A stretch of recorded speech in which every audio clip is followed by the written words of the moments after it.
Hi guys, so आज आम्ही आलो किंकेश्वर टेम्पलच्या पायथ्याशी आणि आज मी तुम्हाला तिथला व्ह्यू दाखवणार आहे. तिथे एंटर केल्या केल्या खूप ग्रीनरी आणि वरती असं स्काय पण खूप वेगळा सीन आहे, नाईस सीन आहे. त्याला भूक लागलेली म्हणून आम्ही पनीर चीज पिझ्झा घेतला आहे. हे खा खा. सो आता मी टेस्ट करते.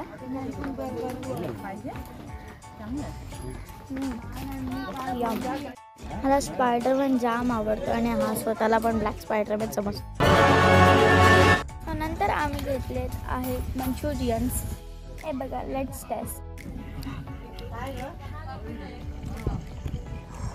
ते पण छान आहे आणि इथलं सगळं खूप छान आहे. आणि आम्ही असं ग्रीनरीमध्येच बसलो. मागे ग्रीनरी आहे, दिसत असेल. खूप छान आहे, खूप असे छान ग्रीनरीमध्ये आणि वरती असं खूप छान असं स्काय झालं आहे आणि असे डोंगर वगैरे खूप छान आहे. आणि आम्ही तिथे थोडा वेळ रिलॅक्स केलं आहे. सो थोडा वेळ आम्ही रिलॅक्स केला आणि आता परत चाललो आम्ही घरी.